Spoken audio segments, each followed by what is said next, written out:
Hey friends, welcome back. I wanted to share my experience getting a colonoscopy.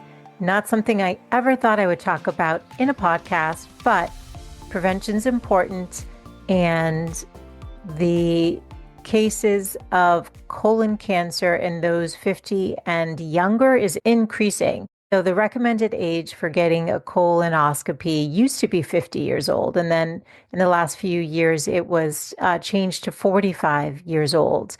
And I think that prevention is important. And according to the American Cancer Society, I'm on their website, it says in the United States, colorectal cancer is the third leading cause of cancer-related deaths in men and the fourth leading cause in women, but it's the second most common cause of cancer deaths when numbers for men and women are combined. It's expected to cause about 52,900 deaths in 2025. Okay, so we get our screenings for our mammograms, and we do need to get a colonoscopy as another preventative measure. So I'm going to share what I know about it. Obviously, this is not medical advice, but I think it's important, and I'm going to share what I've learned. I did do an episode about this about 2 years ago. I actually re-listened to it before I did this current colonoscopy. So I will link it in the show notes, which is on your podcast player and over at thegoodlifecoach.com. I actually found it really helpful what I shared. And so I listened to it again, and then it reminded me of some things that I wanted to tell you today. The reason I'm doing a part two, is my first colonoscopy was incomplete. And what that meant for me was I did the prep, I got ready, went in for the procedure, did everything right on my end, and they were not able to complete it. Apparently, they got 2/3 into my colon and had to stop because I was in pain, even though I was given pain meds. So I'm happy to say that my second colonoscopy was completed and I don't have to go back for 10 years. But here are some things that I have learned. One is if you've got any rectal bleeding, you should definitely talk to your doctor. It could be hemorrhoids, it could be fissures, and everything I'm sharing today, I'll say this like 10 times. I'm not a doctor. This is not medical advice. This is just what my experience was and what I've learned. And you need to talk to your trusted healthcare provider and get the information directly from a physician or your primary care physician or a gastroenterologist. So anyway, if you are 45 years old or older, they will recommend that you get a screening. And I think a lot of people don't really want to go through it because they hear that it's horrible. And like most people will tell you, it is the prep that's the hardest part. So in order to have it go well, I think you have to set your mind to, you're just going to follow the plan like they tell you to a T. They'll tell you how to change what you eat because they want to make sure that you don't have to come back.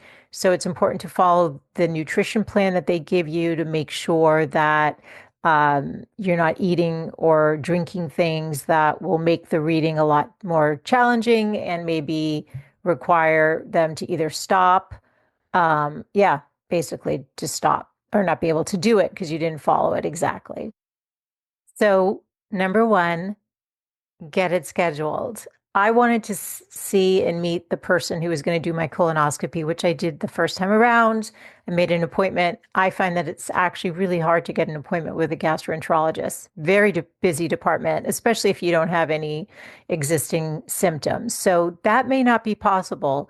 Usually your primary care physician can make a recommendation or a center or your friend has somebody that they used and you schedule the appointment. The person I did this colonoscopy with, I literally called up the hospital's gastroenterology department and they gave me the first available. And I looked up the bio and the person had 20 plus years of experience. And so I figured I'd be in good hands. And it was at a reputable hospital setting.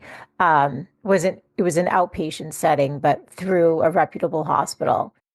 Colonoscopy center will send you out information, a packet of information, and put in a prescription for the meds they want you to use to clean yourself out before it.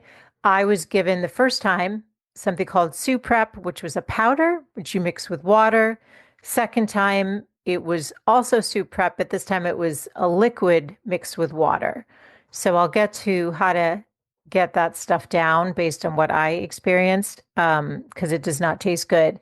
When my husband had his colonoscopy, which was a week prior to mine, he took like all these pills. I don't know. I wouldn't have been able to do that. So I would ask them to not give me that. For him, it was perfect. So I forget how many pills it was, but it may have been like 24 pills, 12 at one time, and then you break it up. So when you get these preps, you basically have to do one prep in the evening and then one prep a certain amount of hours later. And then that's to ensure that your colon is clean so that they can get in there and get see everything accurately. So the first time around, the reason my colonoscopy was incomplete was because apparently I was in pain. I don't weigh very much. They gave me the maximum pain medicine. I usually react really easily to meds. So I usually am somebody who takes a fraction of whatever's recommended and does fine. So I don't know what happened that day. I don't understand why. And apparently I asked the doctor to stop because I was in so much pain. I ended up talking to a nurse from that practice before I went into the colonoscopy the second time, because in it, the report said that my procedure was difficult. And I wanted to know why mine was difficult. Are there any risks that I should be aware of? And basically, she was saying that as a smaller person, and I think as a woman, I'm probably getting all this wrong. Anyway, there could be just lots of twists and turns and things. And it was my first one, and the colon's never been accessed the whole way. And so I was feeling this discomfort. I was given something called twilight sedation, which was a combination of something called Versed and then a pain medicine, fentanyl. And so they combine the two. The fentanyl was the pain medicine, the Versed apparently makes you forget, and you do forget. You completely forget everything. So I don't remember saying that. I don't remember getting dressed. I don't remember getting wheeled out to the car. I don't remember getting in the car. I have a vague memory of driving back with my husband and my dog, barely remember that the dog was in the car. And I will say after that first procedure, I was called by the nurse. I was told they went in 2/3 of the way, could not complete it, and I needed to come back within 2 months. I just couldn't come back in 2 months. If there was a reason that we really needed to rule something out, I would have done it, but I wasn't ready to go back. And also at that time I didn't have enough information about all of it. It just seemed to like something didn't go right. But I couldn't be properly sedated. And so that could be your case. So the second time around, they gave me something called propofol, which requires an anesthesiologist who I met when I was at the hospital. She did an intake with me before the doc came, and then he also spoke to me too about any questions I had. They wheel you in the back. I got like a mask over my face, and she may have injected something. Oh no, she put a breathing tube in so I could breathe. She gave me oxygen essentially in my nose, and then she injected the propofol, and I was out within a second, and then you really don't remember, and then you're done. And then you go into recovery, where I did stay for, I think, about 45 minutes. And then they called, you need a driver. You need somebody to be able to pick you up on that day. They called my husband. He picked me up. The difference with the propofol is that once I was awake. And I remembered everything pre and after. It was not as foggy, and I felt really good. The first colonoscopy, maybe because I didn't get 2/3 of the way through, there was no discomfort in my stomach area and my colon area.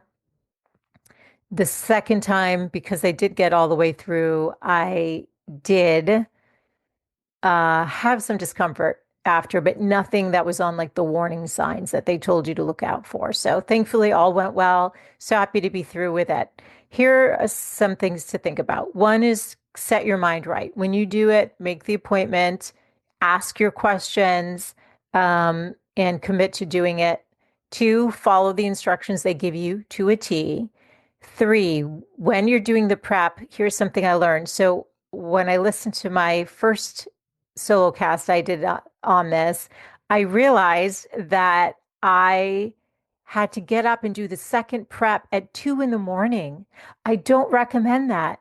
So my colonoscopy was earlier, that appointment was earlier, which meant that the first prep was at like 6 o'clock and the second was at like 2 in the morning. If you can, don't do that. So this colonoscopy was scheduled, I think it was like 11:30. So my second prep was at like 7:30 in the morning, which meant I got to sleep. That is huge. That is huge. Getting up at 2 in the morning and having to drink liquid when you already feel nauseous and disgusting, I don't recommend that. So ask them, say, okay, based on the medicine you're giving me, what times am I going to need to take this if I schedule it at this time, and find a time that allows you to rest and sleep. It made a huge difference. When you're drinking the stuff, I got the lime, and I don't ever drink these sports drinks. I think disgusting, but I got the Gatorade, the lemon lime, I think it was, because I could have that. You need to check with your doc, but it didn't have the colors. Like you can't drink a red sports drink. That could interfere with the colonoscopy. And so as I was drinking down the liquid, which tastes disgusting, it's not easy to get down, but you can do it. Try to get it down as like within the first 5 minutes if you can. And in between, as I was drinking, I was taking sips of the Gatorade. You can confirm that that also is okay. It kind of took away the disgusting taste of the medicine and made it more palatable for me. And you have to drink a ton of water. You don't want to be dehydrated. And that's super important because obviously what they're cleaning you out can dehydrate you. So follow that, but also you have to make sure you stop drinking within a certain amount of time. And I don't remember exactly what that is, and I'd rather you hear that directly from the instructions you get, but follow that. So make sure you get enough water like they tell you to. I think I had to drink another um, 2 bottles of 16, another 36 ounces on top of the um, amount that I had to drink for the prep. All of it will be on your instructions. Okay. So, yeah, it's not pleasant, but just set your mind that you'll be fine. It's actually not as horrible. It really wasn't the second time, maybe because I knew what to expect. And rest as much as you can. And you'll need your driver, somebody to get you to the appointment. I told my husband to leave because it was going to be a couple hours from the time they dropped me to the intake to talking to all the docs, all that kind of stuff. And so, yeah, and then they'll call your driver to pick you back up. So it's going to be important that you have somebody who can help you with that. And when you schedule it, get somebody scheduled to block that time out of their calendar to help you as well. Ask all your questions. Like I said, if you have any concerns or what you expect, if there's any history of colon cancer, I know for somebody close to me that he has to go back every 5 years because his dad had colon cancer. So they'll let you know that kind of thing. And you get your results right away. So the nurse, when she walked me the car, had the handout with the results, and there's pictures of your colon and when you need to come back. So they will give you the results right away, which I think is helpful to know. Or if they took away any polyps, I imagine if they did, then they probably have to biopsy those. They probably can't tell you if they were benign or whatever, but I don't know enough. And you can ask the doctor when you go in how soon you would get those kind of results. And then they give you the handout with what to pay attention to in case of any potential issues. I do believe in the prevention, but all of these things come with their level of risk. So get informed about what the risks are and do try to find a provider who has done enough of these where you feel comfortable with their ability to reduce those chances of anything severe happening that you wouldn't want to happen during a colonoscopy. So I would say I really liked the propofol. I don't know how they decide who gets that or who doesn't, because I couldn't be properly sedated for pain with twilight sedation. I am no longer a candidate for that. So in 10 years, I imagine I'll be doing the propofol again. Obviously, when you're needing an anesthesiologist, there's more risks associated with that. So all things just to keep in mind when you go, but don't ignore your body. If you've got unusual things happening, if there's any bleeding, rectal bleeding, get it checked out, get information, trust your intuition, trust your body. My gut told me everything was going to be fine, but I wanted to just check the box, actually get it completed, which is why I did go back and thankfully have a completed colonoscopy done with no issues. So I hope this helps. Again, not something I thought I would ever share on a solocast for the show, but I do think it's an important preventative assessment that there's a reason it's recommended. And I think it's good to know what's going on with your body and to get ahead of anything as early as you can. And I will link, like I said, the very first episode where I think I went into more detail about the prep part, but nothing disgusting, I promise. Okay, my friends, on that note, have a great day. Bye. Hey friend, I have one request before we sign off today. If you've gained any value from any of the interviews that you've tuned into, would you take just 1 minute and leave a 5-star rating and review over on Apple Podcasts? It's actually how more women can find the show, and I want to continue growing a community of women who are loving themselves and living full on. So thank you for all of your support, and I look forward to being back with you next week. Bye for now.